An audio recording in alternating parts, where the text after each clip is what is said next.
各位观众朋友，大家好，欢迎收看1月15日公视台语台下晡新闻，我是苏眉。咱这回来关心今仔日的新闻重点。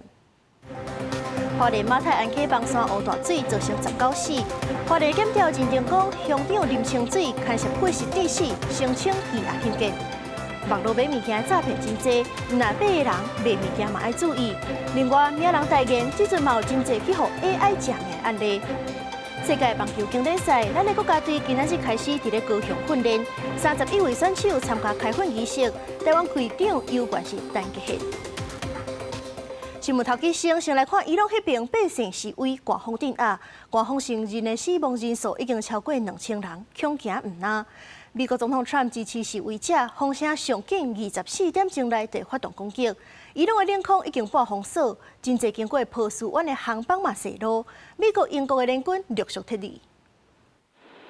伫咧卡达乌大德的空军基地，气氛真沉重。卡达官方嘛证实，因为区域局势紧张，一寡美方人员已经用预防性撤离。根据外国媒体借用欧美官员的讲法，美军对伊朗的军事干涉行动，上紧伫咧24点钟内会发动。就算讲 Trump 伫咧北京访采访上新的讲法是，预防转达伊朗政权镇压抗议的杀害，当咧减弱。不过，伊表示无排除军事行动的可能性。They told me that there'll be no executions.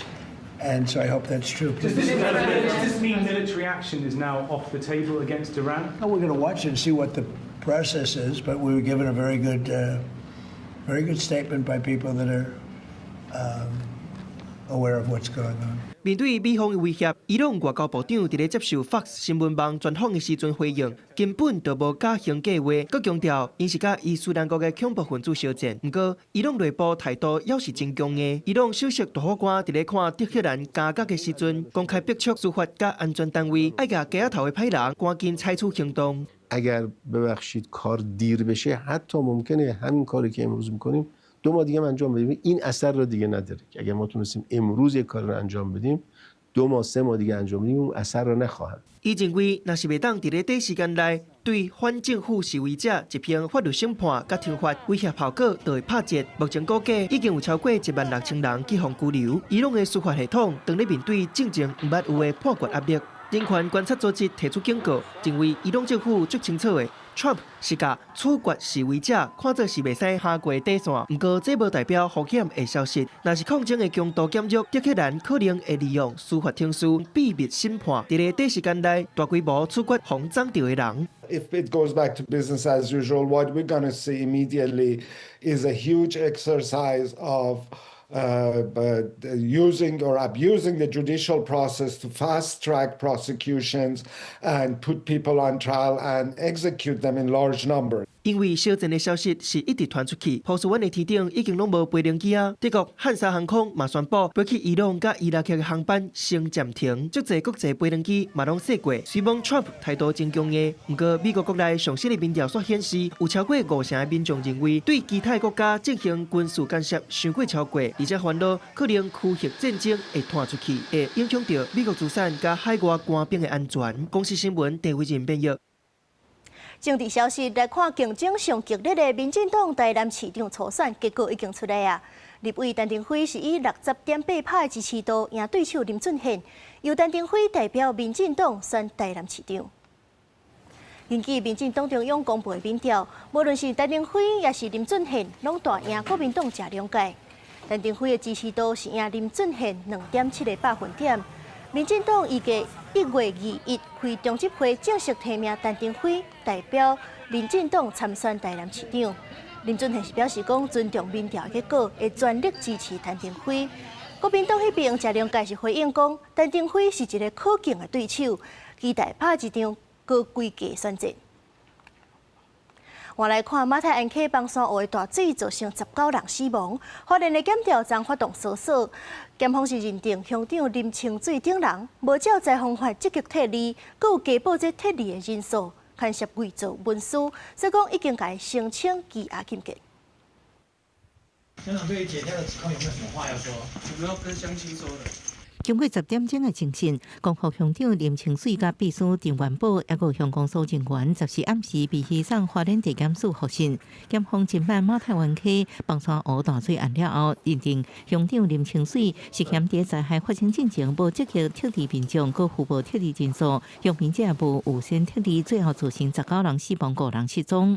被告4人经检察官讯问后，认均涉犯行使公务员登载不实公文书及过失致死等罪嫌重大。其中林姓被告有勾串共犯及证人之余，有羁押的原因及必要，予以当庭逮捕，并向法院申请羁押禁见。因为乡长林清水不敌0923大水发生进前，对外表示特地人数为697人，一些增加到8,000人，已经超出公所能力范围，影响各地方是不是要责任？检察官是认为关府甲中央是多多单位，公所量能不够，爱请求协助。不论是中央或地方，的相关主管以及承办人员，我们都会进行调查厘清。会有第2波、第3波的行动吗？没办法排除。那各界在质疑为什么会拖那么久时间？这中间有什么考量吗？这中间完全没有任何的考量，就是因为本案所涉的主管的权责单位太多。检方指出，看标主管权责单位真多，检方无排除进一步调查约谈。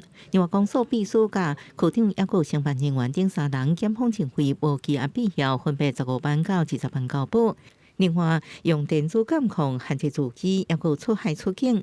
乡长是毋是遭到羁押？下晡2點半會在花蓮地方法院開庭。記者綜合報道。根據《華爾街日報》報道，咱的總統賴清德有可能會去參加前友邦洪都拉斯的新總統阿蘇胡拉就職典禮，會過境美國。不過總統府是已經否認呢。有學者是認為講，美國媒體放出這個消息，有可能是調工要甲中國施壓。洪都拉斯2023年3月甲中國正式建交，佮宣布甲咱斷交。不過，洪國親台派總統當選人阿斯夫拉特別就任。《華爾街日報》報道指出，總統賴清德有可能安排訪問，若出席27咱前友邦總統的就職典禮，甚至有希望過境美國本土。不過，消息一日出來，總統府否認。相關報道純屬臆測，元首出訪如果有確定的行程，將循例適時向國人公開說明。而點解賴總統過境美國是2024年底訪問太平洋友邦過境夏威夷甲關島，佮進前一屆是擔任副總統期間，以特使身份帶團出席巴拉圭總統就職典禮，過境紐約、舊金山。典禮進行了後，也無以總統身份真正踏入美國本土。我們現在台美關稅還沒有做正式的敲定，千萬不要因為賴總統想要過境美國東岸來作為交換條件。過境或者什麼時候要拜訪我覺得呢，這個因應國際的情勢一定會有很大的變化。我們不需要拘泥在過去，一定要在什麼時候來做這件事情。重點還是實質的關係。對川普動亂主義的影響，學者楊建平分析，這陣啊，智利、玻利維亞等國的選舉，攏為左派轉右派，國家洪都拉斯規個拉丁美洲情勢漸漸對台有利，不過也是受台美關係限制。外媒放這個消息，恐驚是想要趁這個機會對中國施壓。依照我在拉丁美洲長期的經驗啊，我一直認為，就是說中美洲各國與我們台灣中華民國維持邦交，是符合美國的國家利益。那中國大陸有180幾個邦交國，它在中國大陸的重要性，應該是很低的。但是唯一重要的就是跟我們台灣中華民國維持邦交。對洪都拉斯親任親台派總統就職，可能改變外交政策，甚至甲咱建交。不過楊建平嘛提醒，因為佇川普1.0時期，咱中斷3個邦交國，美國當時無採取任何行動，恐驚咱無應該傷過頭樂觀。公視新聞採訪報道。國防部今日公布有9座中國軍機、11座中國軍艦侵擾台灣，嘛將握到中共17要閣發射運載火箭。另外，國防部1.25條的國防特別預算是去受到南北阻擋。這陣美國的前國防部官員歐金當時表示，美國是真注重台灣自我防衛決心，其中一個重點就是國防預算。兩岸情勢緊張，國防部15號發布偵曉9台蘇強機飛過海峽中線，侵擾北部、西南一個東部空域，結合11台強艦，一個一列空飄飛機出現在台中的西北邊55海里。另外，中共17將會發射載運火箭，國軍研判會經過咱航空識別區 ADIZ。国军强调严厉监控应付强军，也继续提升战力。针对美国答应卖 M109A7自走炮、海马斯多管火箭等武器，经费来自1.05条的国防特别预算。因我知影7遍加国防特别条例动来，前美国 AIT 署长司道文加前美国国防部官员吴建东拢有回应。对于台美军购的影响，其实最主要是美国会看台湾对自己自卫的决心。This is a decision for Taiwan to make, but in general, I support the idea of a strong defense, whether it's in the United States or Taiwan. I think it's a good idea. 立法院民众党团总调黄国昌访问美国返来台湾，15公布国内民调，对是毋是支持1.25条的国防特别预算，个人意见无同。伊是坚决反对行政院版本的国防特别条例。对此，美国在台协会 AIT 重申 ，AIT 处长郭立言对总统赖清德提出的1.25条国防特别预算表示欢迎。那昨天也有跟中国国民党党团的干部进行会商。那基本上取得了共识，那今天下午会再做最后的确认。从 AIT 的公开发言看美国官员的印证，都很清楚地说明，台湾我们中华民国政府所提出的这1.25兆的强军特别条例的预算规模是跟美方磋商过，内容项目大概也经过讨论。不过，强讲会提出民众党团的版本，也会甲国民党团达成共识。不过，民进党团批评，不过像安尼显示伫咧设条件限制版本，也就是拍假球，希望拿被摆新行政院版本的特别条例，赶紧付费实质审查。记者综合报道。地方消息来关心食品安全的问题，是药事视察食品进口业者发现，全台湾有7间公司申报无老实。其中上界严重的是高雄的一间食品公司，伊竟然是有35件过期的食品，其中这鸡排是已经过期8年啊，甲这个业者重罚30万。卫生局稽查人员伫违规的食品顶悬打封条，高雄这间食品公司共发现竟然有5种产品过期，包括肉片、油片、酱料、米制品、菜色水果加水产加工品，拢总有35件，925公斤。其中有一项鸡排是1806年8月28日到期，也就是讲已经过期8档啊。前镇仓库内发现逾期食品，现场并未发现围标或改标等违法事证。据查，该业者销货对象为渔船，该批逾期食品未有流入市场。这摆是卫生部食药署联合各地方政府卫生局稽查，检验全台230间进口业者，稽查重点包括食品登录、管理甲过期食品等等。结果包括空信公司在内的6间业者，因为无建立对数追踪系统，申报无实在，无食品安全监测计划等等。罚款3万到6万不等的罚金。另外，高雄的东湖公司因为囤过期8档的鸡排，拢总罚30万。专家表示，冷冻过期的鸡排，若食了对人体无帮助，颠倒佫会增加食物中毒的风险。像金黄色葡萄酒精、大肠杆菌等等。然后我们在烹饪当中的话，也担心说，这种受到环境中的微生污染的鸡排，它会有食安的疑虑。然后会增加食物中毒的风险。食药署表示，有业者已经不是第一摆违规，未来会列做重点稽查的对象，嘛提醒食品进口业者爱遵守食安法相关规定。记者胡兆勇高雄采访报道。伫咧网络买卖，这诈骗是真济。台北是有人要卖金破链，这甲买的人讲是要去用火烧看，敢是真的？结果破链退了，人都无搁转来。另外是嘛有立委去防假名，用 AI 做假的广告来卖酱料，提醒大家一定要提高警觉。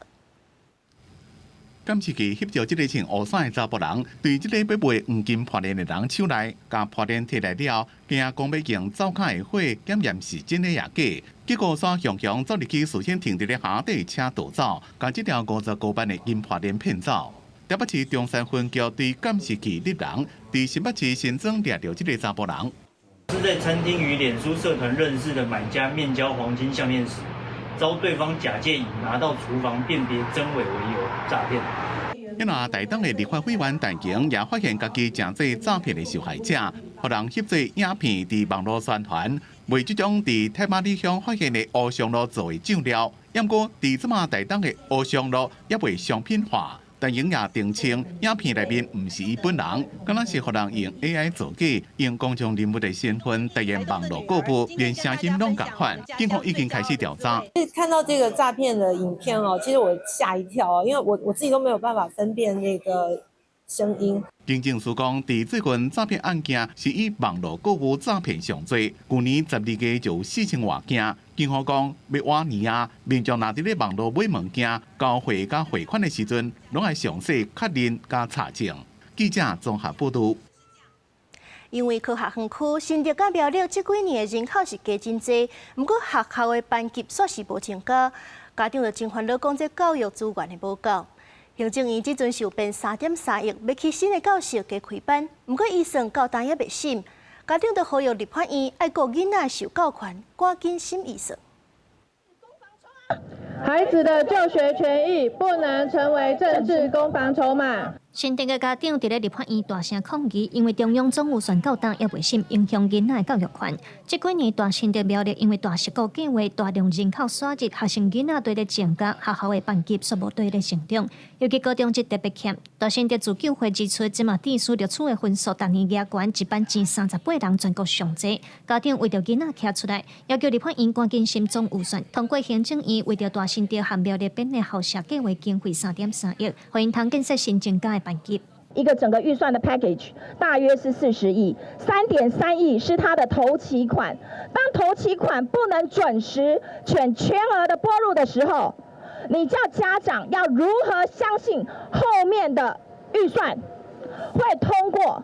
自救会指出，这个预算是用来起高中职新教室和征收的钱。预算着通过了后，才通落实班级增加政策。家长代表表示，为着争取更较好的教育品质甲资源，这些学生囡仔着对台北和台中等等，逐工来回通勤。若是教育资源竞争的状况唔改善，嘛会冲击到弱势囡仔。当我们今天能够提供的教育量能够提升以后，那这个竞争的状况其实就会有效的降低哦。因为家长们的诉求并不是说每一个孩子他都要进行这个顶尖拔尖的这个学校，其实我们大部分的家长的诉求就是孩子能够在一个公立的学校，降低这个经济的负担。自救会表示，为了增加班级的议题，已经拼了3年，真无简单。教育部和地方政府才规划好势，110个学年度公立高中职要增加38班，116学年度要增加56班。因也要甲地政署3个各党团抢头，希望立法院专家通过这项建设经费。记者卢尚书、郑准佑台北报道。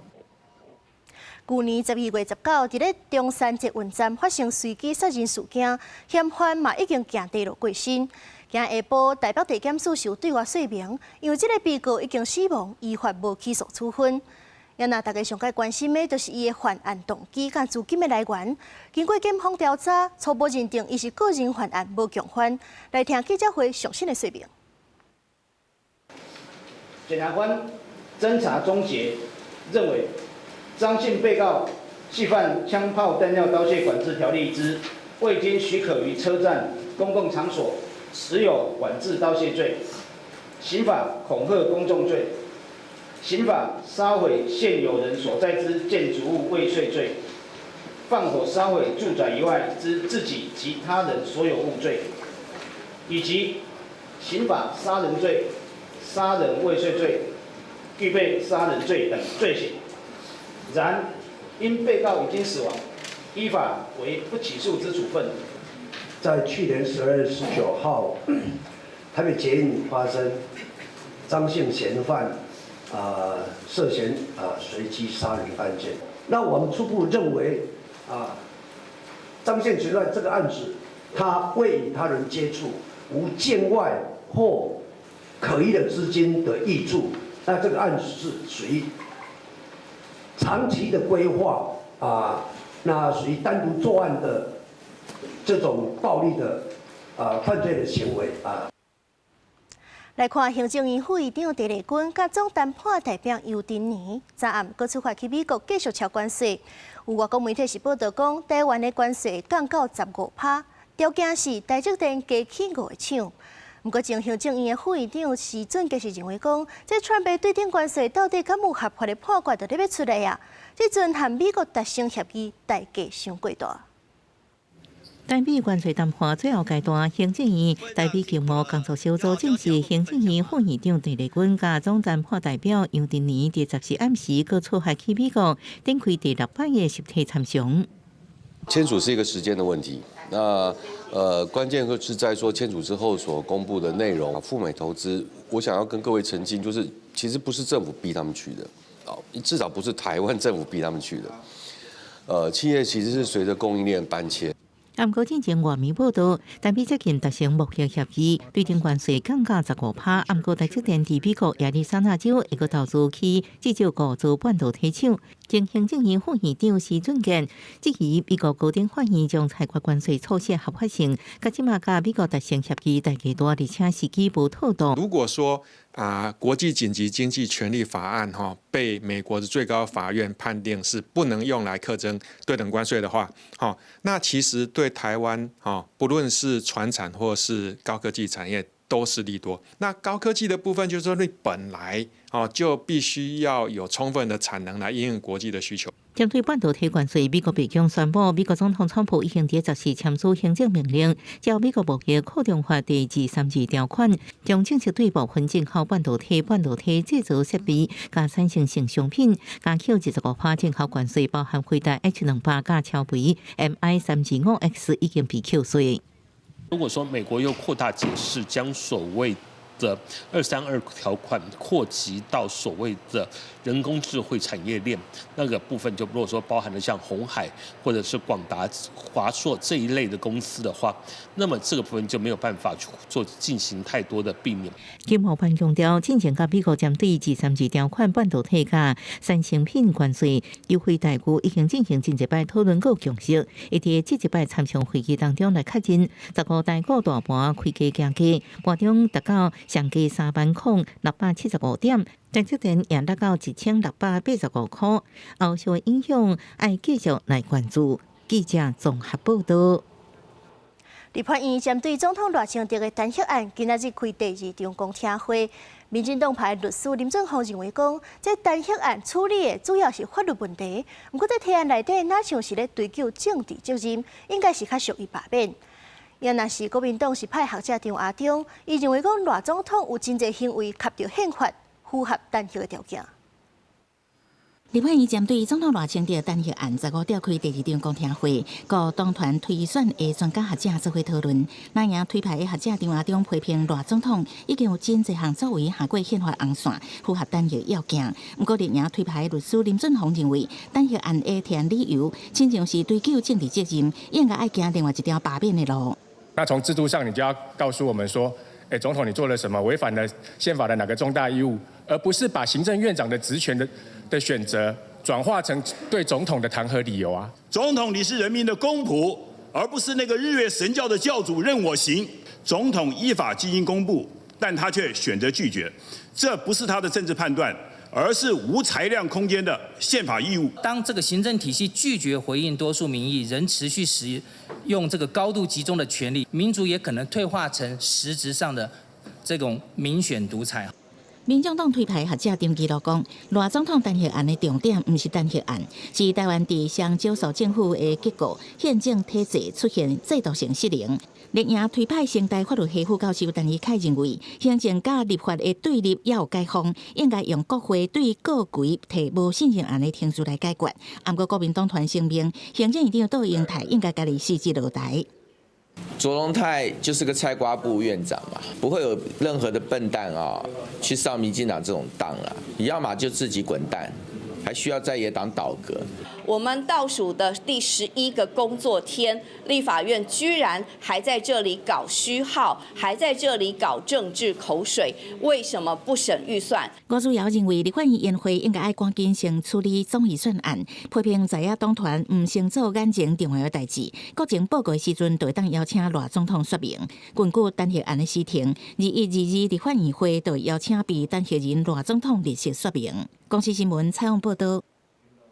有环保团体今仔日指控第3天然气接收站的工程，把海底土砂拢架起来，加上海流改变，海草大拢去互土砍条咧，要求中油这个单位都要赶紧补救。三阶霸凌，三阶大林，早教哀民。大生活靠河批评，因为三接的港湾工程破坏生态，那亲像无要予水草打活路。真侪环保团体出面指控，三接的港湾工程造成海流改变，国家沉箱工程扰动海底顶沿的软土，引起土沙甲水草打砍去，水草类减少，嘛互以及保育类的选鹅面临真大灾厄。我们发现到中油过去说这个地方因为三接盖了之后生态越来越好。这真的是个大谎言，这种天大的谎言呢，其实小学生级别的都可以辨识出来。当初一直说这个外移外推是最好的，对生态保育最好，但明显不到2年就证明是一个大失败。环保团体公布当地海底的影片，讲当地生态受到严重破坏，显示工程对环境造成真大影响，要求中油等单位爱赶紧补救。对这代志，中油的回应是：生态是会变动的，任何影响拢有可能造成生态的变化。我们没有说一定是谁的影响，但是可能还要考虑的是，因为我们整个环境，像三接的话，它的环境我们是开放式的水域，所以南来北往这些的。各种的影响都有可能沉落在我们的潮间带。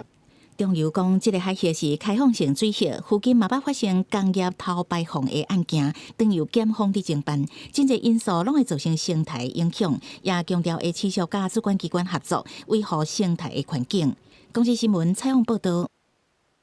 台中北区鲁公新城的冠村，当时有一栋大楼的厝叶放落去撼到1楼的护病仔，造成一个90岁老大人掉伫咧厝内。市府鉴定讲，这建筑的主体结构无受损，会要求管委会来修理。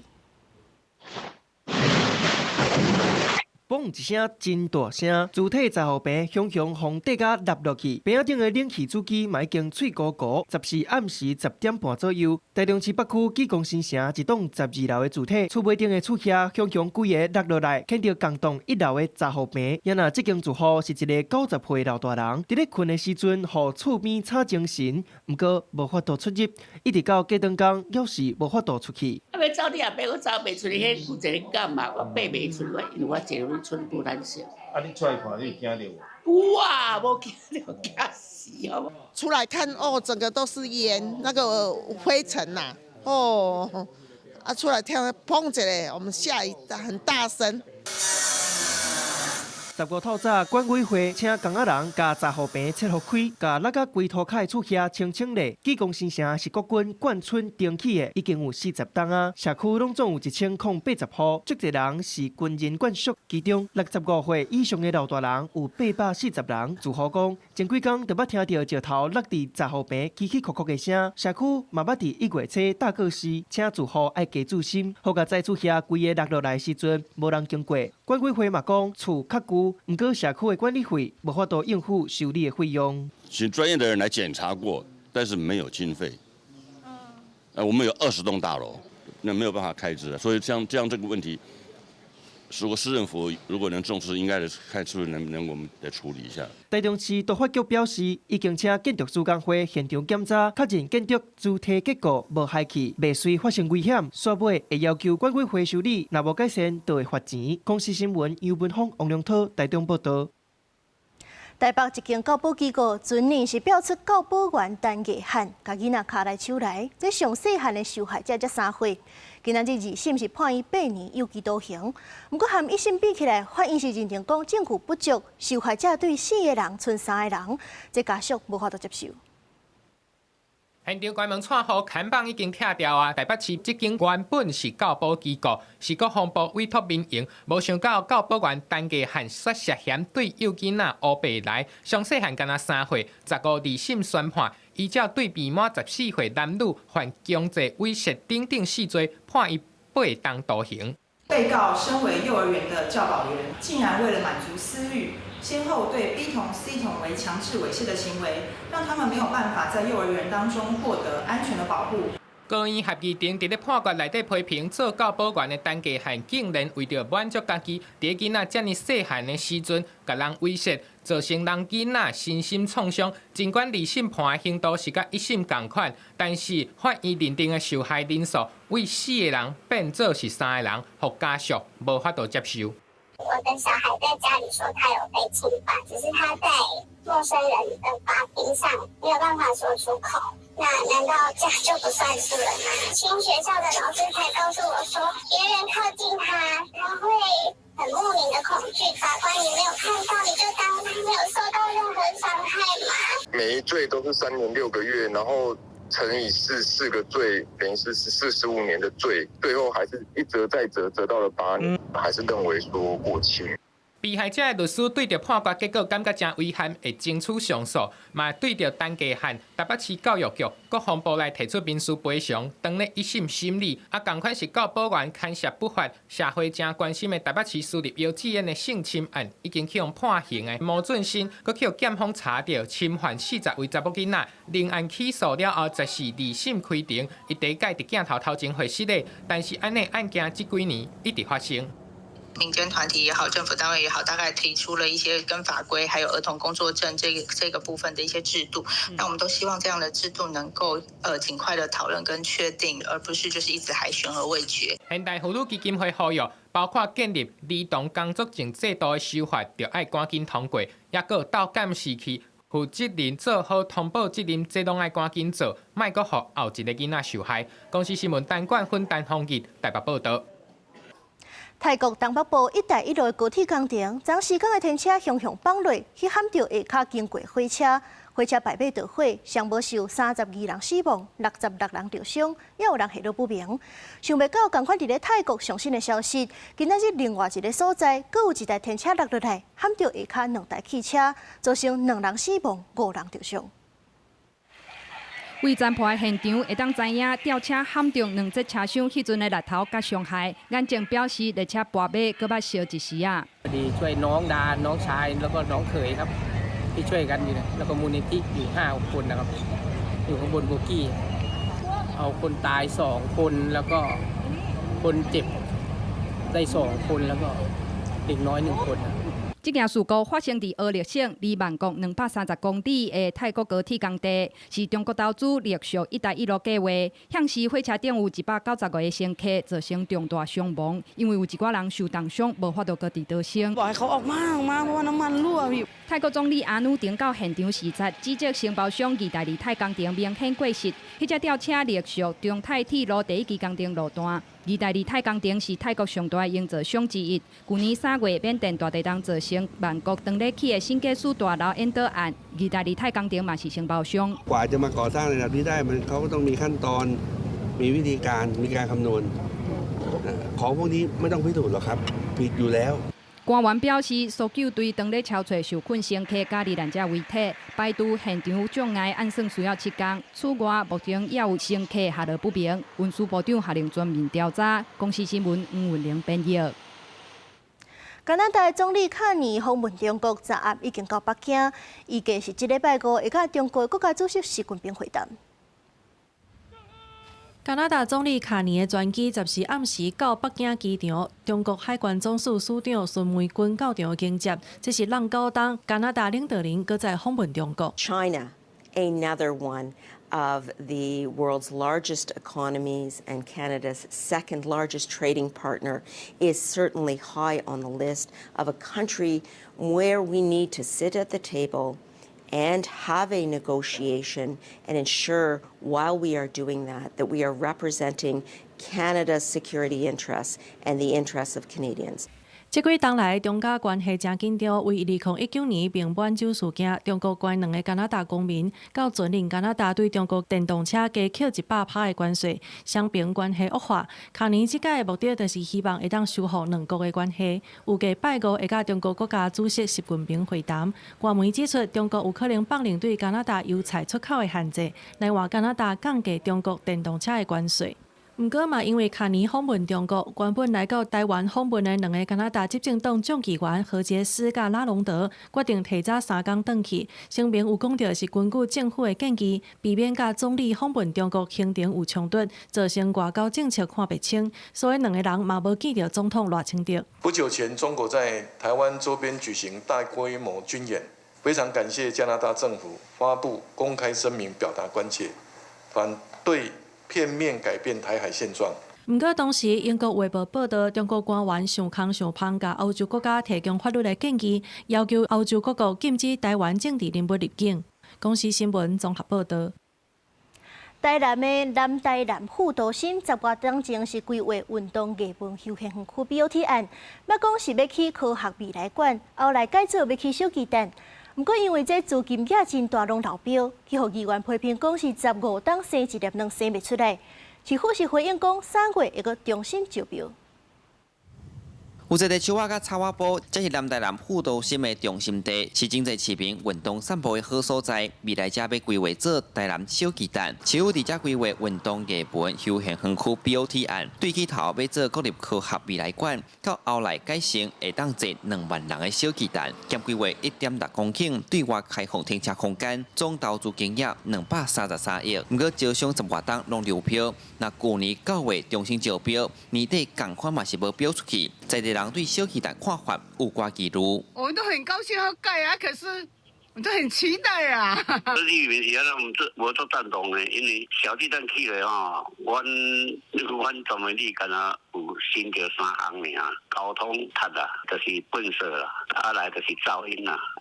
但是阮嘛是爱好去啊，因为台南市都无小巨蛋，高雄已经有小巨蛋啦。南台南小巨蛋有这个计划15档啊，9档嘛是个无法度做。有名大高台中的巨蛋伫2024年动工，那附近的高雄演唱会一场过一场，闹热气气。早着结合商圈甲产业带动经济，是安怎台南到达无动无静、无消无息，难免互人真失望。15年孵不出一颗蛋。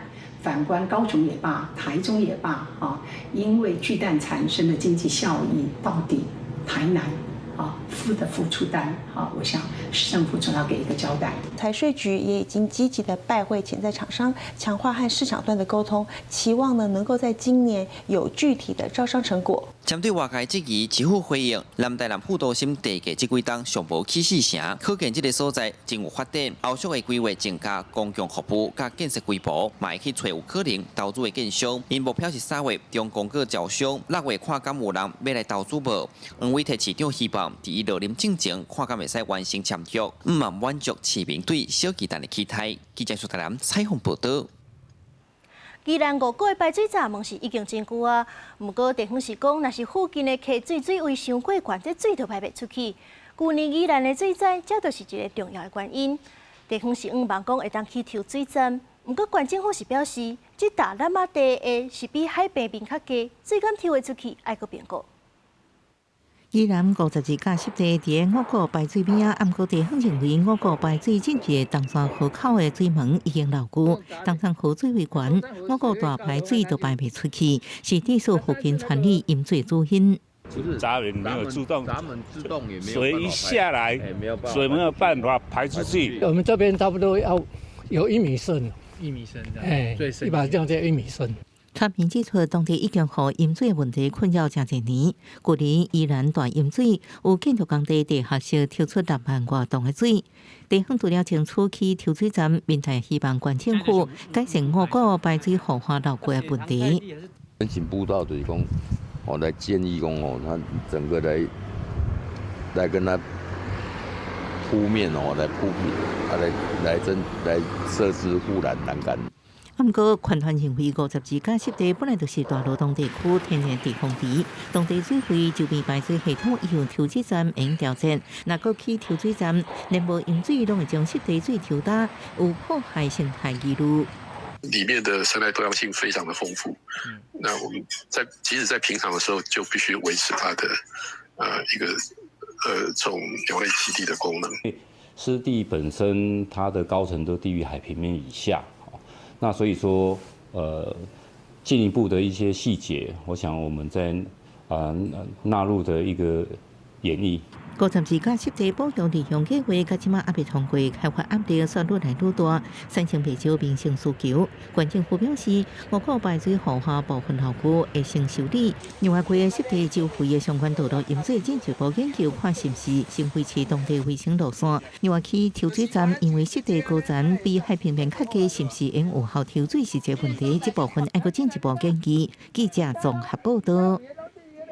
高雄三明区的联兴公园收这步练车专用的练习场，有不少家长会带囡仔来遮耍。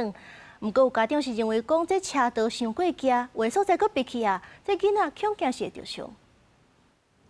囡仔骑步练车伫车道耍，高雄联兴公园设有步练车专用练习场。不过，即阵仔有家长反映，练习场坡道伤行，佫有一寡破损裂缝，可能会害囡仔跌倒受伤。大部分来到这里的小朋友，他们其实没有再分，所以一般的脚踏车、越野的脚踏车、淑女型的脚踏车、小台的，那甚至是滑步车，然后还有这种有板的滑板车，大家都会在这边去使用。有民代接到真情，使用厨房车伫遮真够跌倒，现场车道边就看到几来台厨房车甲脚踏车因为歹气风等伫遮，建议爱调整坡道。其实练习场即马敢若要互步练车用，有家长烦恼违规使用会害囡仔骑车道来摔倒，某人认为应该全面开放。觉得是限定于骑脚踏车，滑步车还是蛮危险的，因为有坡度的滑板车还是还蛮容易摔。不用距离，因为这场地就开放，就让小孩子玩，到你家长好好的引导他们就可以。一个家长认为囡仔的安全应该是家长家己爱监督。公园处是表示，练习场设计简单，要互2岁到12岁的囡仔骑步练车，禁止其他的车辆入去，呼吁家长爱遵守相关规定。滑步车道设计依据相关团体建议，部分车道采凹凸起伏地形设计，以增加其趣味性。常目前使用正常，无安全之虞。步练车练习场设有真侪飘线甲号志，原本是要互囡仔伫练习过程嘛，当初步学习交通规则，却因为坡道设计甲部分违规使用等等，会引起争议。公园处表示会派人定期巡检，若发现车道损断，会即时修复。公视新闻东方务柯正准高雄报道。这站这点报道是真好价，说讲中华社头袂少过境园拢着贼偷去红头版，就算公布警察抓着人，无偌久人放出来啊，就搁走来偷版。农民是只好暗时嘛爱顺果子园开市装监视器，家己来顾家己的生活。中低收入户、原住民或其他。这位穿咖啡色外套的查甫人，徛伫涂骹，互警察围咧问话，因为伊伫果子园头版芭乐，互农民直接撞到。中华社头是台湾芭乐的重要产地之一。农民表示，去年11月开始到今，有连续几落代芭乐园拢着贼偷。顶个月啊，芭乐好价，有不止拢无芭乐下班，拢是用头版呢。阮了，即摆就是少吼，介绍较会贵啦。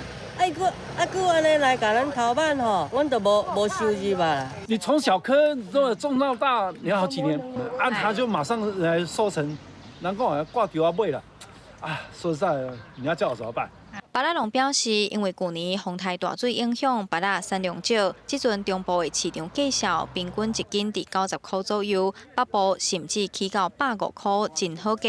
但是所有人歹手绕偷办芭乐，而且互警察抓到，佫毋惊人放出来继续偷。即礼拜佫有芭乐园受害，除了靠警察，农民嘛加强巡逻，装监视器要来掠贼。即马芭乐好价吼，家己嘛爱装一寡设施啦，像阮就拢有装即个监视器吼，所以讲迄查啦有当毋知影来偷办，就讲去阮翕着，去阮掠着。昨日受理芭乐盗窃案，本分局获报后非常重视，第一时间已组成专案小组，并调阅监视器积极侦办中。另统计去年度受理芭乐窃盗案共有3件，并均已破获。警方表示，目前是社头芭乐大出的季节，农民若发现有可疑的情形，爱随报案，警察拢会第一时间赶到位，嘛已经结合社区巡守队，加强果子园的巡逻，全力阻止贼偷做歹。记者杨淑晴综合报道。屏东棒山张埔暝有一只本地是停伫咧餐厅外口的车，这驾驶哪像是无细日去踏着油门冲出去，甲这店内玻璃椅啊倒啊拢落歹。落尾阁载落这餐厅后壁稳啊，假使有人是要安怎？毋过餐厅的头家讲损失真严重，会甲伊讨赔偿。监视器画面看到一台轿车弄破壁冲出来，随后对气温落去。屏东棒山伫14半暝2点外发生一件意外，原本停伫餐厅外口的轿车，要离开的时煞向冲出去，先是弄对店内玻璃椅啊、桌啊，佮弄破餐厅的烟片壁，最后落落去餐厅后壁气温啊。你拄久车咧差同我愈进前，伊紧张，伊本来立动，伊总听我当我立油门去。是啊。讲开车总我冲入去啊，两了都要扶好起来，拢他拢等伊啊。身材有点魁梧了，他说那是他朋友开的车啦，他会他替他朋友来负责的啦。结果后来我们才知道说，他就是那个肇事者。车辆落去气温了后，这名姓齐的驾驶因为无受伤，落尾就家己爬起来离开。这台车伫气温泡一暝，气温的主人惊车的油去影响到虾仔，赶紧请吊车来处理。不过餐厅头家讲，店内损失袂少，除了椅啊、桌啊、前后风廊的玻璃和隔间的房啊，还有一台冷气，加加的20-30万走袂去。徐姓驾驶伤势轻微，自行脱困未就医。本分局在此呼吁驾驶朋友们，行车前应保持专注，避免误踩油门。警方表示，虽然这名驾驶家己离开现场，因为代志不是发生伫路宁，无算是事故逃栓。头家嘛讲，要过年煞拄到这种代志真无奈，后续会等责任厘清了后，才向这名驾驶讨论赔偿的问题。记者柯明哲，屏东报道。世界棒球经典赛，咱的国家队今仔日开始一个高雄训练，早起的开训仪式是有31个球员参加，另外包含运动部长李杨鼎人，嘛有真济头人去送加彩金，鼓励咱的代表队就要晋级去美国迈阿密拍决赛。我们选手能做的就是在场上专心的备赛，然后保持身体健康，然后好好的去面对，希望为台湾拿下最好的成绩。那现在只是第一阶段。那大家都在调整，我希望我们选手与教练团都能把我们状态调整到最好，然后进入到正式比赛，为台湾拿下好的成绩。我们球是远的，没有人知道这一次的经典赛成绩会如何。但是我相信，从豪居总教练、我们的教练团到所有的参加集训的选手，一定会拿出最佳的态度，一定会努力不懈，拿出拼劲。永不放弃就有机会。这回有关是陈杰宪来做咱的台湾队长。今仔日出席的球员包含古林瑞阳、孙奕瑞等16位投手，也若是捕手是由基里基佬公馆林嘉靖等4位，野手嘛有真受欢迎的郑宗德、张玉成、林安可等人。也若同一个会长蔡其昌是表示，未来球队要搁揀外籍的球员来配合，上尾比赛名单会由教练团来调整。台湾已经进入超高龄社会，卫福部是按算要成立长期照顾甲社会发展署，立法院后礼拜就审查。也若今日早起，受滚动的社福团体开记者会，呼吁政府要爱重视资源分配、人力无够这块问题。若无，搁成立一个单位嘛无路用。预算要加码，人力要充足。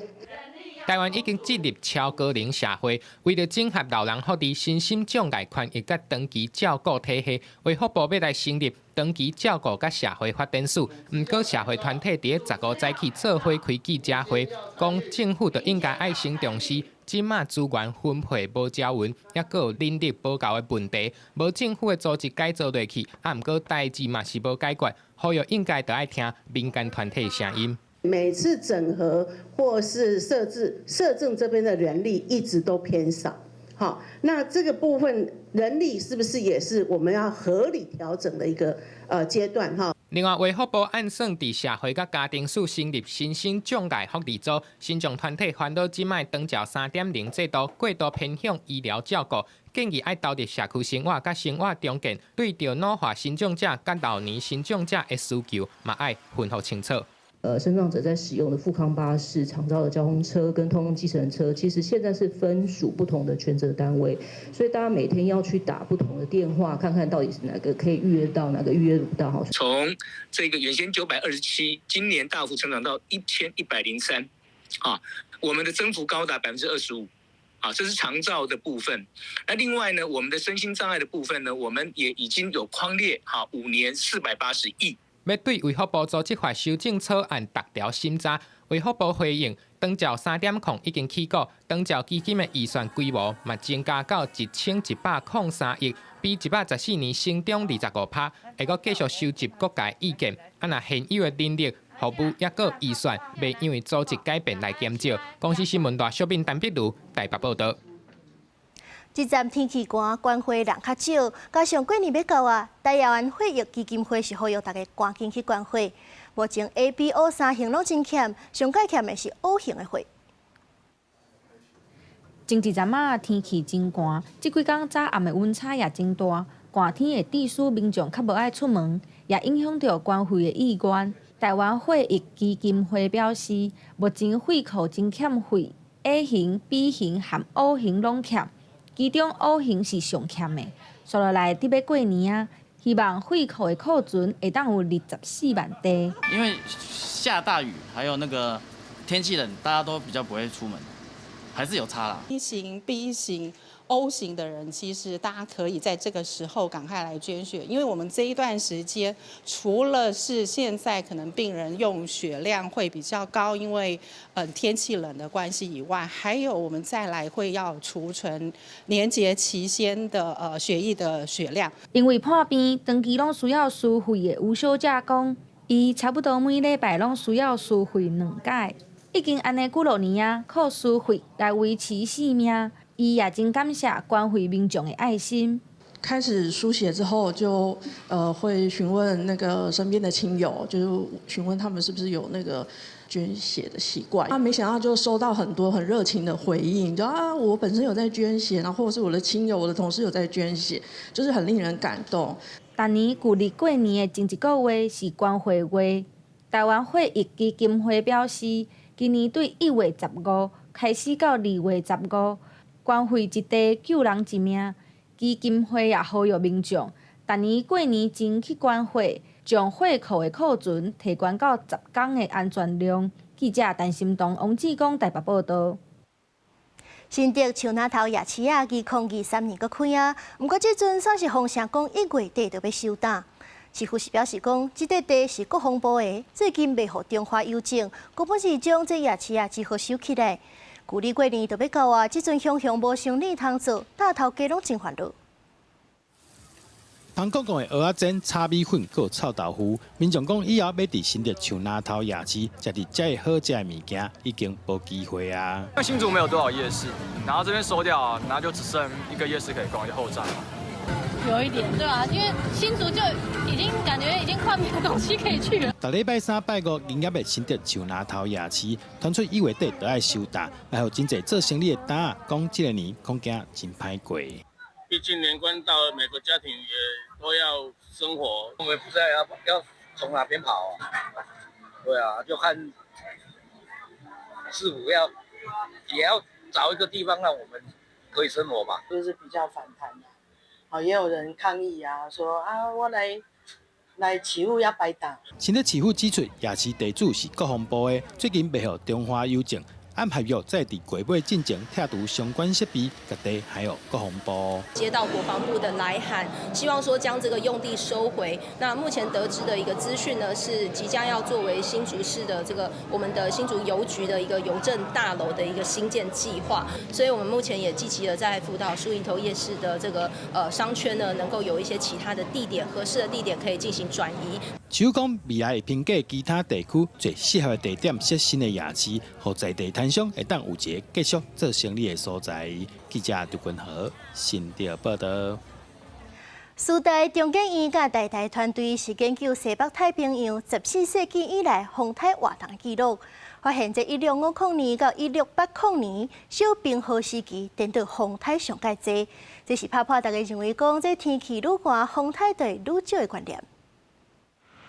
去年11月份，红风台扫入来台湾，引起社会关注。当时各大新闻拢讲，寒人有风台真罕见。就连气象所资料也显示，这是台湾58冬以来罕见11月份有风台扫入来台湾。不过，苏大团队上新的研究发现，伫咧几若百冬前，1650年到1680年代小冰河时期，颠倒是风台上济时阵，打破大家对天气愈寒、风台愈少的认知。1650到1680，所以它其实就在明清交替的这个时期，对，那它也是很冷的时期，所以在历史上它的冷是很有名的，反映说在这一段陆地温度很低的时期，台风很多。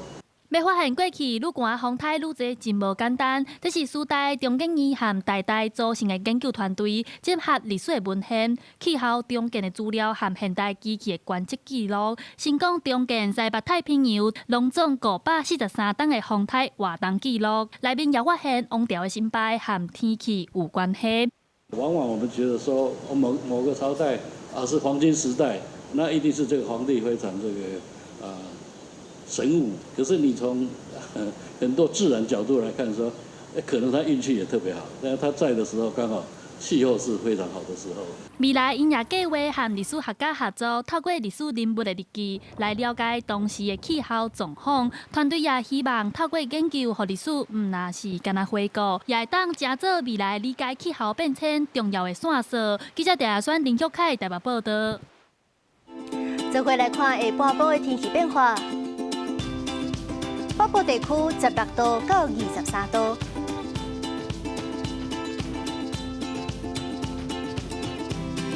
中部地区17度到26度，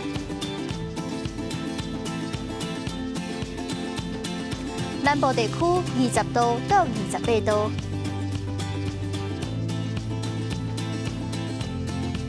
东部地区20度到24度。外岛地区14度到22度。感谢您收看今仔日的下晡新闻，我是苏眉。咱明仔载下晡3点再相会。